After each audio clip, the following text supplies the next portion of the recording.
man, you are the person to talk to today. How are you doing today? You doing all right? Tomorrow. Thanks for having me. It's always an honor and a pleasure to be on the show. Mark, it's always an honor and a pleasure to have you. Mark, are we I keep looking for the behavior of the West to change. And I keep looking to determine how they're viewing the ICBM strike, meaning are they taking it with the gravity that it deserves? I feel like we're in a Cuban Missile Crisis in reverse. I've pointed that out a few times. It doesn't seem, though, or it seems like it's a catch-22. If Russia responds, especially if it's an escalation, they don't look at that as, okay, well, Putin is serious. He's not bluffing. So we need to back down. They look at it as, well, Russia escalated, so we need to escalate. Are we at the brink of a third world war? Where are we in this? And what is the Russian government thinking currently, especially considering there have been new attack item strikes apparently in Russia or towards Russia? What's going on? Okay, so first of all, it has to be said, I think first, because there was some erroneous information, some erroneous assumptions at first. And while we don't know everything yet, the Russian strike on the Yuzhmash military industrial facility in Dnipropetrovsk last week was not an ICBM in terms of an intercontinental ballistic missile, right. But we now know officially is an IRBM, technically a hypersonic intermediate range ballistic missile, known as the Oreshnik, which in English would be Hazel, which evidently it was named because of the clustered form of the munitions for this strike. And there is still a lot of questions open about it, but it appears that the weapon does have so it comes up as a unitary missile, which then breaks into several smaller submunitions, which it appears then breaks each into smaller submunitions. At least that's some of the analysis that we have thus far. Extremely powerful from what video evidence we've seen that almost looks like some type of hammer of God sci-fi-ish episode. But we don't know yet anything about the effects on the ground, because the Kiev regime has cordoned off the entire area and is letting no one in, no official, no confirmable information has come out. We've heard anecdotal evidence from some residents of Dnipropetrovsk that there's nothing left but dust of what was once an enormous parts of an enormous military industrial facility, and the Yuzhmash, which dates back to Soviet times. That area, the total area of that military industrial complex is dozens of square kilometers of space, right? I mean, it's huge. So, I mean, even within the scale of what these weapons were, they only touched a portion of supposedly precision targeted, although again we don't know, but supposedly the 6 impact areas where there probably would have been underground workshops where the construction of Kiev regime missiles would have been taking place, supposedly. So no, I certainly don't think that the West, this was obviously intended as a warning, right? This is a new system, although Putin says that they already have a stockpile of it. and that it would immediately be ordered into mass serial production now. But again, the idea that they could repeat it and repeat it and repeat it, right now, if they feel the need to do it.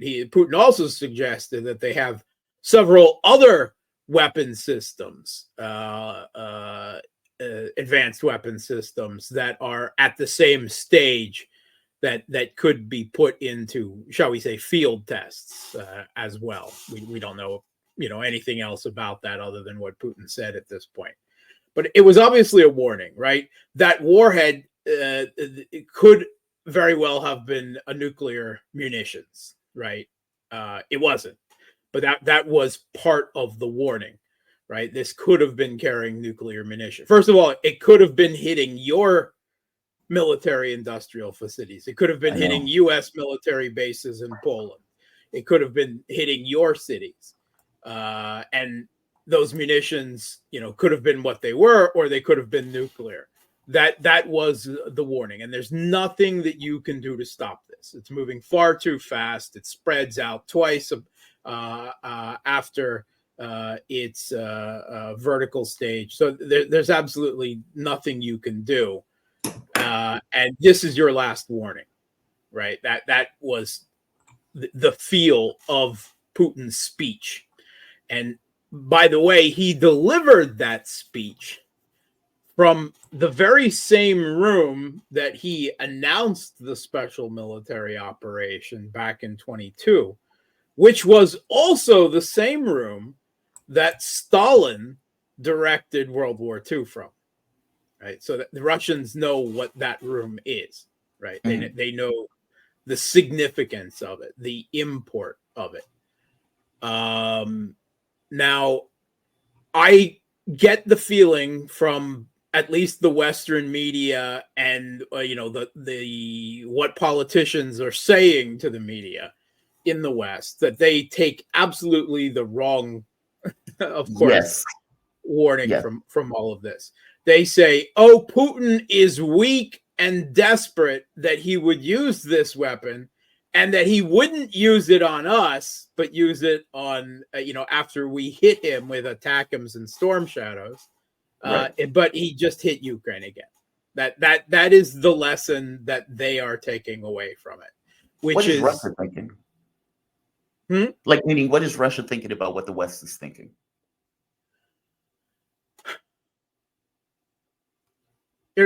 I think Russia is wondering right now about the sanity of Western leaders. That they may not entirely be right in the head. That they don't realize the precipice that they're standing on.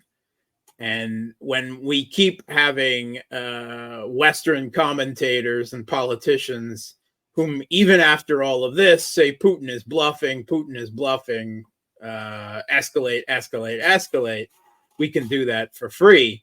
Do you literally have a Gotterdammerung end of the world death wish? Really? I mean, that I think that's they've given up on any hope of negotiation or anything like that long since. Now it's like, pointing a gun at someone's head and them, continuing to poke you with a toothpick.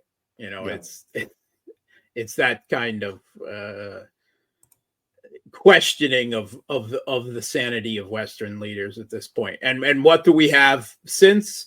The French have announced there are no Russian red lines. There are no red lines. And they've only supposedly given 10 Scalp missiles, the equivalent of the Storm Shadows, to Kiev. But Kiev can use them wherever it wants. It doesn't care. And once again, French officials, at least in the Macron's executive administration, maybe not in the French Parliament, which seems to be an entirely different parallel government at this point, but French officials are once again talking about sending French troops into Ukraine. And that's something being repeated in the UK and multiple other European countries at this moment.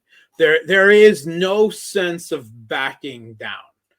The only question that's left is what type of escalation left that they can do. Exactly. And even worse, coming out the United States, the New York Times is reporting that the United States was considering putting nukes into Ukraine as a deterrent, or for that matter, putting JASOMs into Ukraine, which could go, 900 kilometers, depending upon the way they create the missile. Like the JASOMs, they're an air-launched missile, right? So it would have to be by aircraft, and the Kiev regime doesn't have.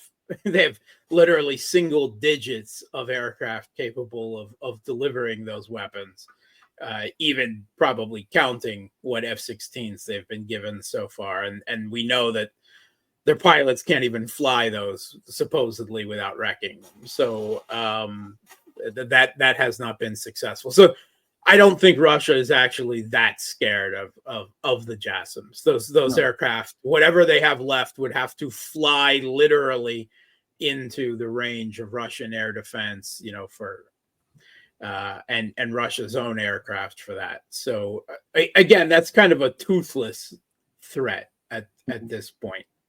And they've talked about putting NATO troops on the ground. Evidently, the Biden administration was seriously considering just bringing Ukraine into NATO and daring Russia to attack, to go to war with NATO there. That was evidently seriously considered, according to the Western media.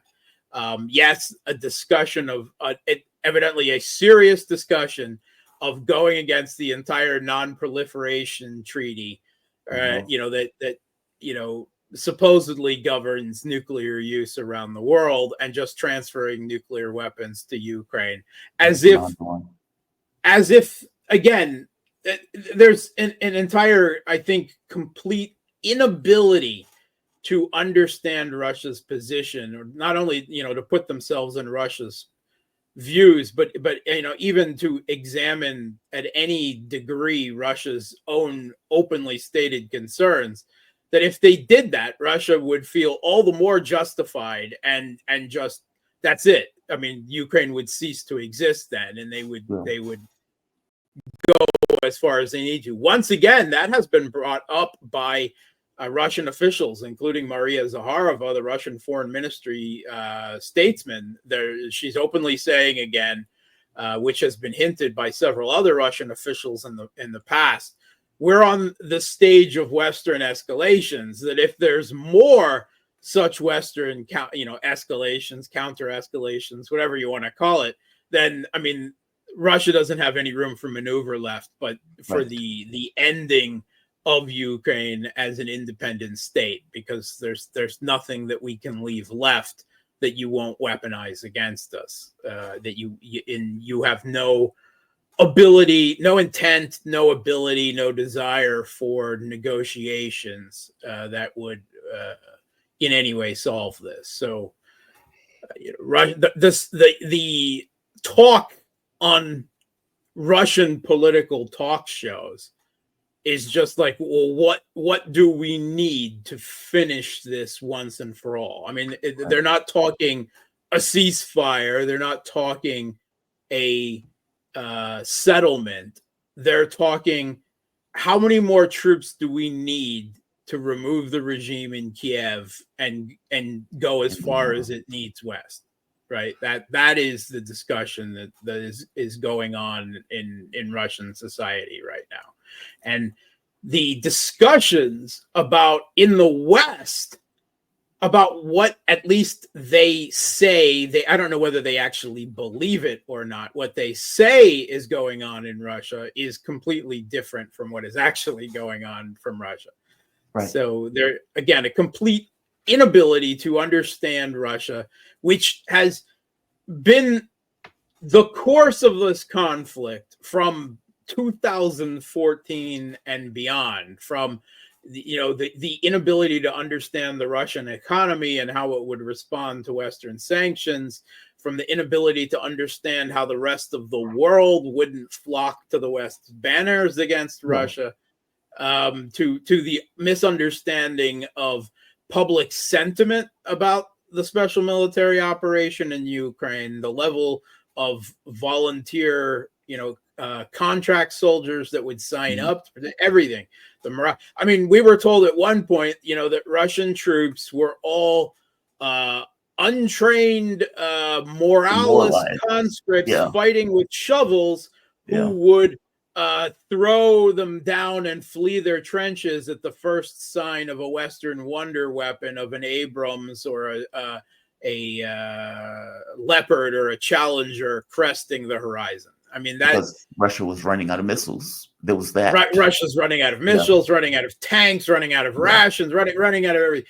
There, you have been fed nothing but propaganda from the very beginning, from before this conflict began until now, and it will continue to be the same tomorrow and into the foreseeable future. But why do you think that they don't get, I got to be honest, I've been shocked on some level by, I can't tell if they're lying, meaning is that we have an objective that we want to accomplish and everything else is secondary to the objective that we want to accomplish. So any new information that comes in, we're going to ignore in order to go for the objective, even though we know what's true.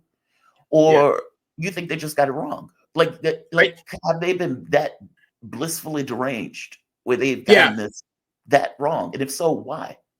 I think it's more the latter, and it's simply ideology. It's the messianic supremacist ideology of exceptionalism, right? That tells, this has been so dominant, since 1991, right? That led into the unipolar moment, for 3 decades now, where the US and, the West as their sidekicks strode the world like a colossus with complete impunity. They believe in their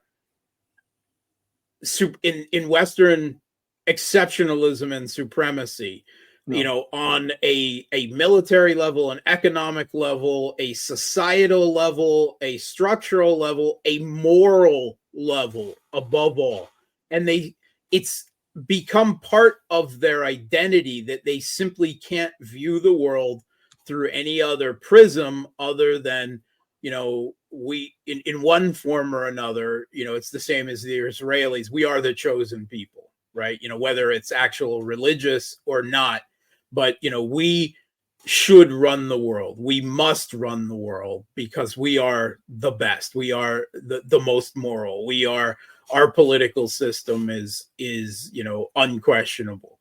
And it has led them to this point of delusion where they're getting increasingly desperate and panicked, because now it's not only a question of them not winning in Ukraine and Russia winning, but because this exceptionalism and belief in their own superiority is such an absolutely essential part of their own identity and their understanding of the way the world works, that Nigeria with snow, as they often have, depicted and characterized Russia, is beating them and beating them badly, and there's nothing they can do about it. It's challenging their identity.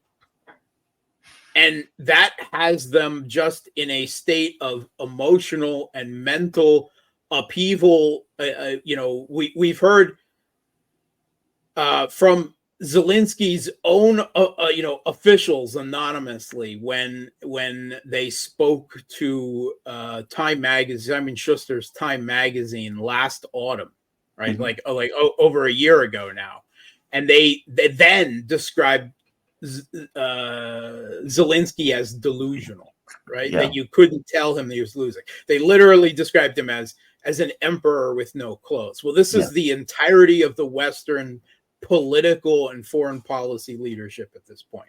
They're all in the exact same mental space. Terrifying. Yeah, this is terrifying to me because they don't seem to get it. It's like the gravity of it seems to be missing for some reason. What do you think the next escalation is going to be? And let me ask you this. I have a pet hypothesis. So when they fired the Oreshnik, immediately at the exact same time, apparently Kiev was getting warnings that an attack was going to take place on Kiev, in which case all of the embassies closed.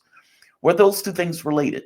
Meaning, was it Yeah. Russia given a warning within a warning on that?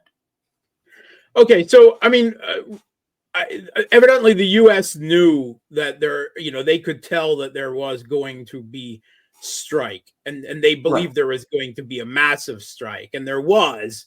It was just with a new weapon rather than a great number of weapons of types that have already been seen. And I think they didn't know exactly where the attack was going to come. And, there are reasons to believe that it would be directed at the capital where these decisions are made. So I don't think they had anything specific, but through a fear of their own personnel that there could be a massive attack on Kiev. They shut down, right? I think they knew a big punch was coming. I don't think that anyone had it right, including I don't know anyone who said, "Well, Russia's going to unleash a new wonder weapon." That is literally a wonder weapon. I don't think anyone, accurately predicted. Well, the State Department did. Well, no, nobody predicted the wonder weapon, but the State Department did say they got warning in advance. 30 minutes before the weapon was fired, right, there was through a type of nuclear hotline. There was basically the reception of a text message saying that we have fired a missile. It is not a nuclear missile, and it is directed at Ukraine. That was the warning that came. That it was basic nuclear deconfliction. I see. So what would be the next escalation? Because it doesn't seem like the West is taking this appropriately. I mean, they see, like you said, they seem to be taking it as, well, either Putin is bluffing or Putin will hit Ukraine, but they wouldn't hit us. So what needs to be, I guess that's two questions. A, what is the next escalation most likely to be? And what does it need to be? Okay, so let's review real quick what Biden has done in just the past few weeks since, his team, if you will, but since the Democratic Party at least lost the election, right? And we came to understand that Trump is the president-elect. First, there was the official endorsement of security contractors, of mercenaries, of Western mercenaries, right? That was officially waived as kosher. I mean, they've long been on the ground, but it's always been a wink, a wink, a nod, and a nod, and not an official allowance, right? This was obviously intended as a measure to vastly increase the number of Western contractors, which are all essentially ex-military on a privatized basis.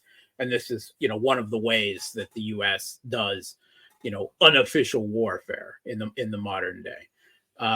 Then there was, the long range ATACMS strikes, and again, as far as Russia is concerned, whether it's the ATACMS or the Storm Shadows or the French Scalps, that this is the U.S., the U.K., and the France attacking Russia.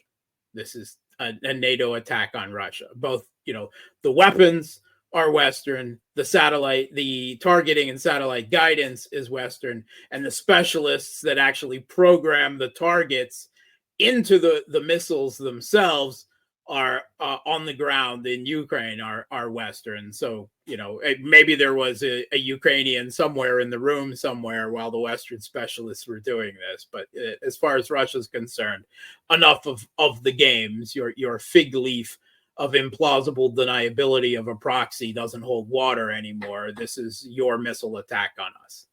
This is Joseph Biden launching ballistic missiles into Russia, right? So it necessitates, a response.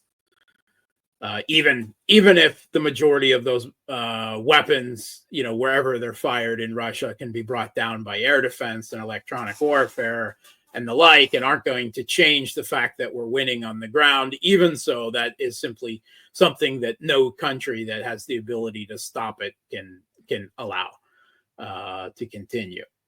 And then we've also heard that Joe Biden has also now approved the transfer of anti-personnel mines to Ukraine. They've already provided anti-tank mines, supposedly out of personal convictions.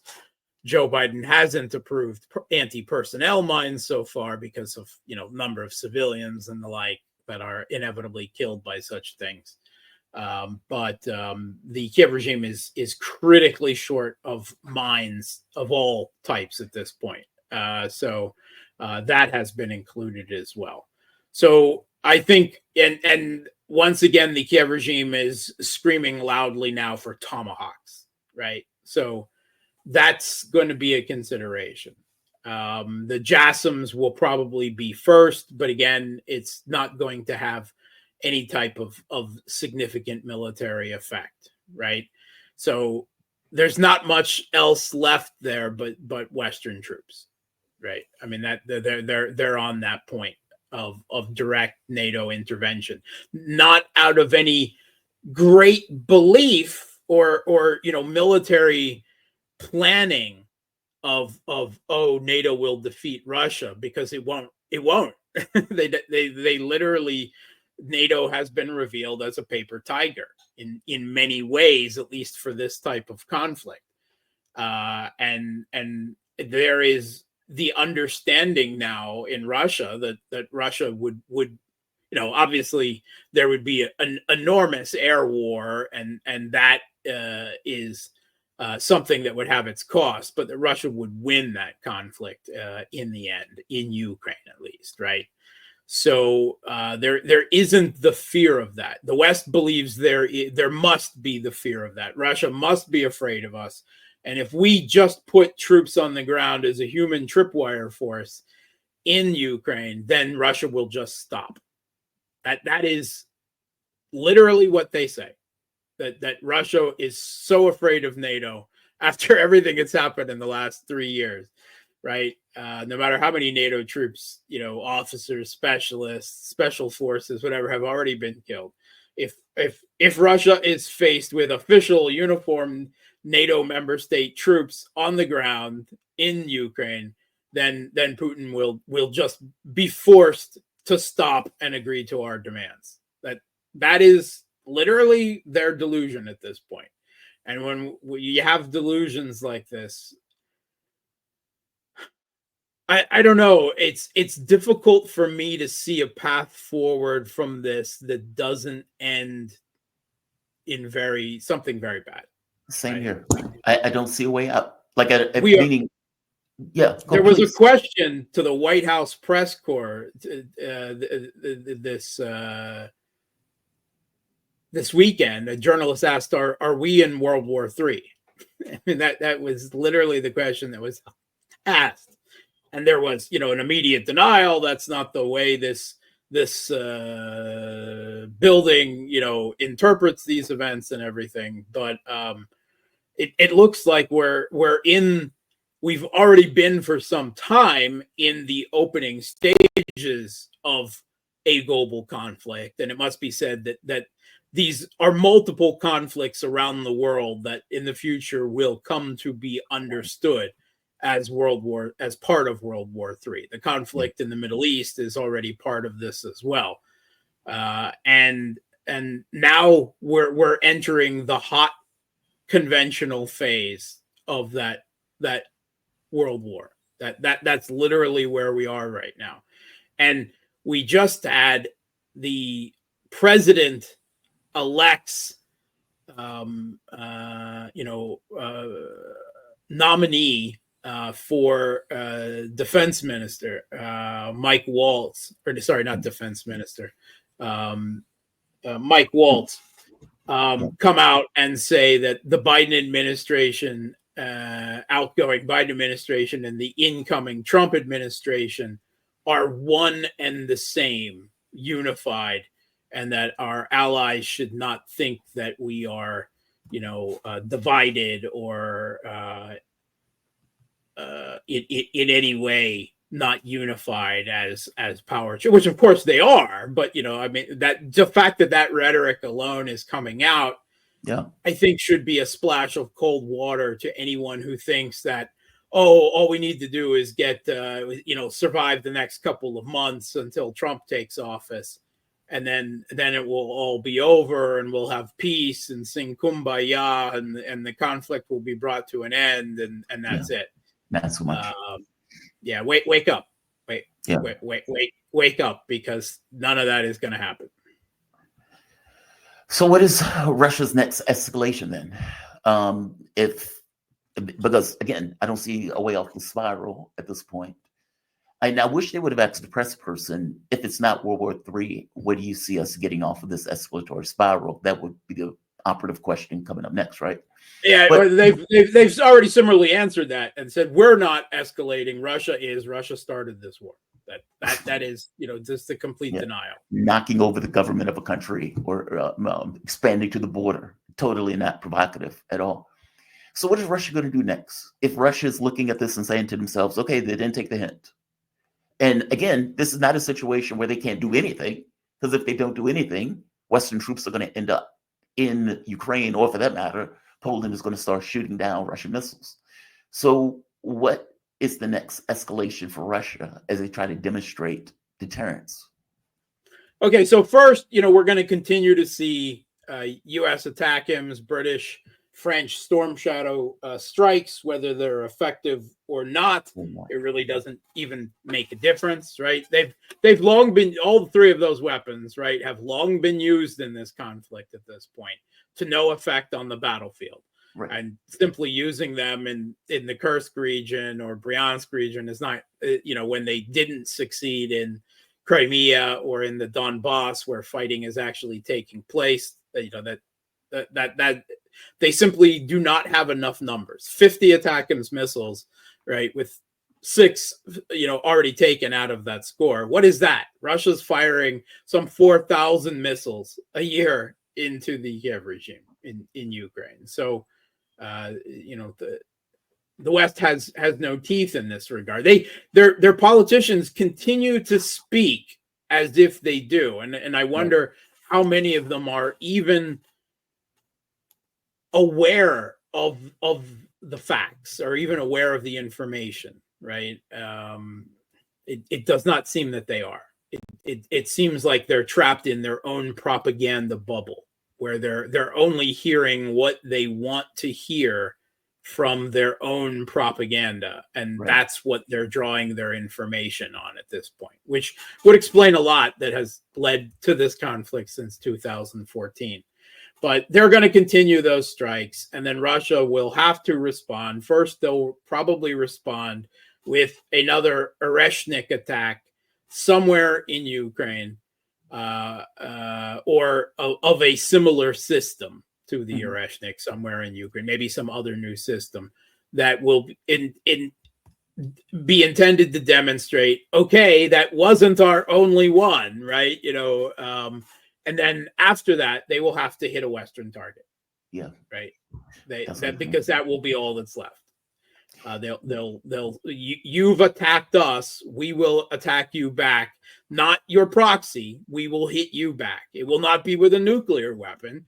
It will be with because the Oreshnik is, it's not technically strategic because of its precision, right? It is not a weapon it is a weapon of mass destruction, but it is not a weapon of mass destruction in the indiscriminate sense. So that will be used. And Putin has already gone to the length in that regard of saying that civilians in your countries will be warned when we're about to use such a weapon on you, because you can't do anything about it. You can't do anything about it anyway, right? So it's not gonna. The warning is not going to affect, the implementation of the use of such a system. And then what does the West do when Russia launches, it's something that you might as well consider, rods from the gods from the sky, right? Oh, that's the question. That is, yeah. I mean the number of voices screaming for a nuclear response, no matter what that actually means, would be through the roof. Right? These people are about to end the world. Yeah, like the level of incompetence is staggering. When they asked Keir Starmer recently, they say, "Hey, you realize Russia could hit us, right? We're a legitimate target." He just said we're a legitimate target, and Starmer blows it off and it's like, "Well, we must stand by Ukraine." Why do you think they've become like? My argument is that this is the issue of hegemony, that they don't want to let it go. That this idea of a multipolar world, they cannot, they won't. Ukraine, yeah, they won't.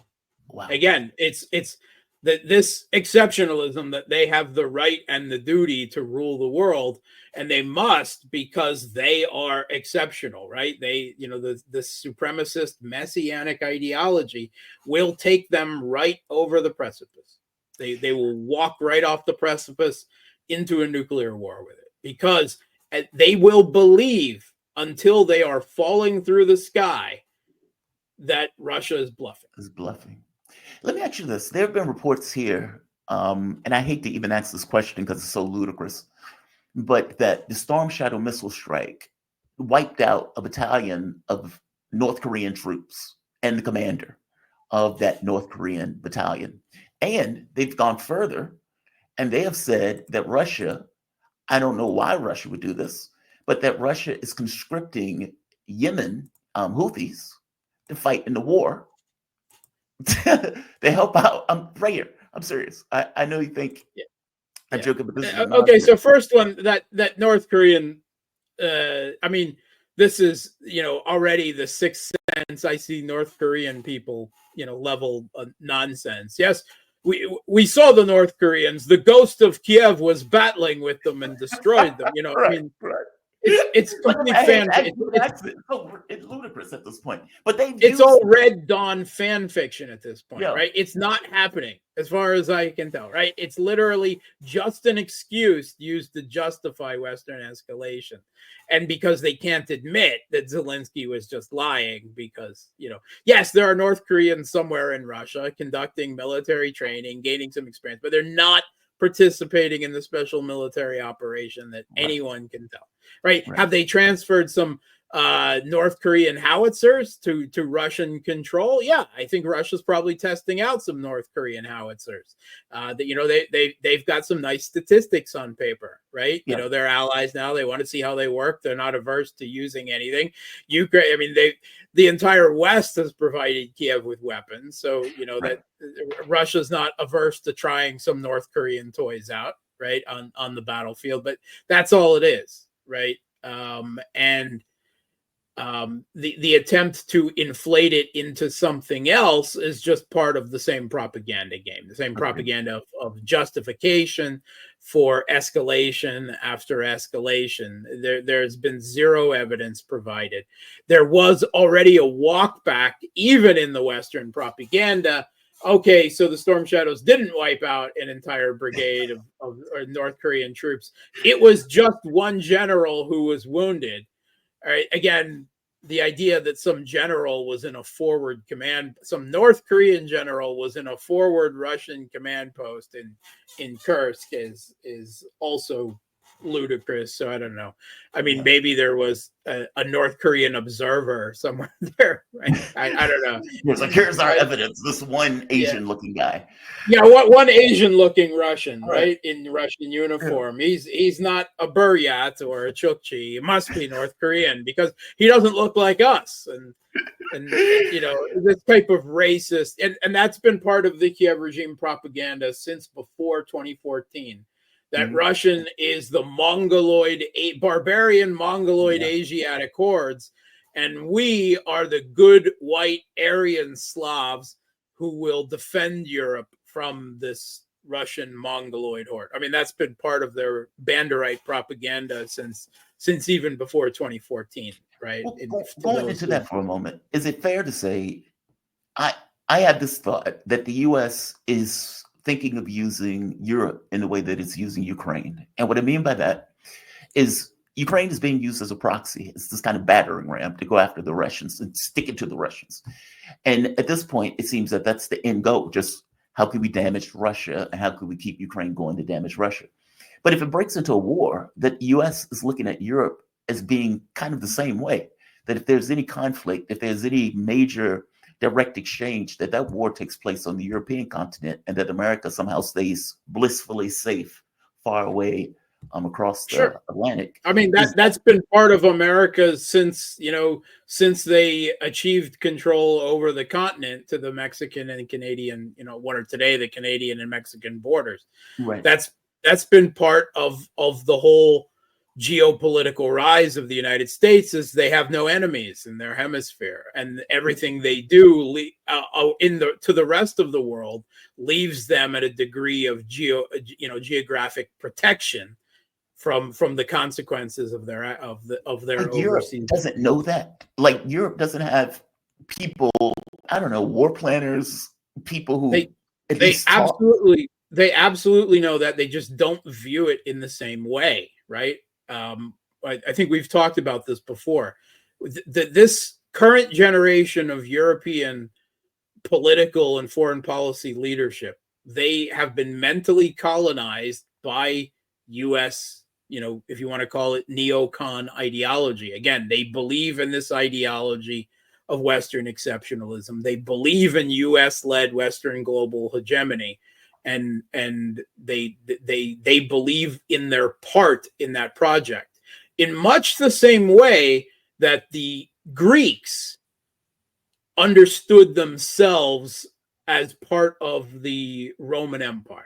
Like, yes, we've provided the culture and we provide, it's Greeks who teach all, provide the philosopher teachers of all the Roman leadership, blah, blah, blah.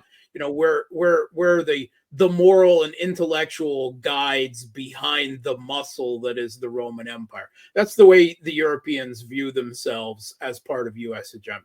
Oh, they're idiots. They're going to get them people. They're so, God, man, they're going to get themselves killed. Last question, Mark. And I guess this goes in, Putin in that speech made the point of saying this is beginning to look like it has a world character to it, like a global nature to it. And he's right. Yeah, he said it looks like we're in World War III. That's what he was saying. Yeah, he said it out in speech. The security deal with Iran, has that been finished? Has that been completed? Has any more information come out about it? No.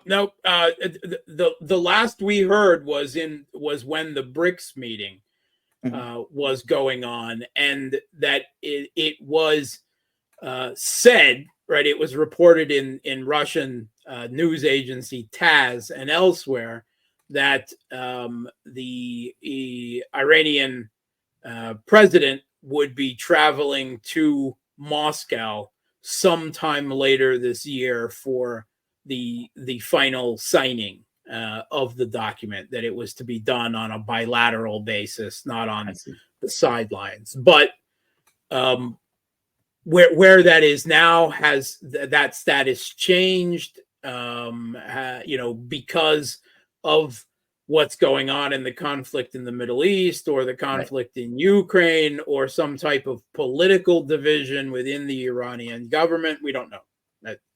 That the last we heard, that it was waiting to be signed off by the Iranian president in person in Moscow, and that's the last we heard.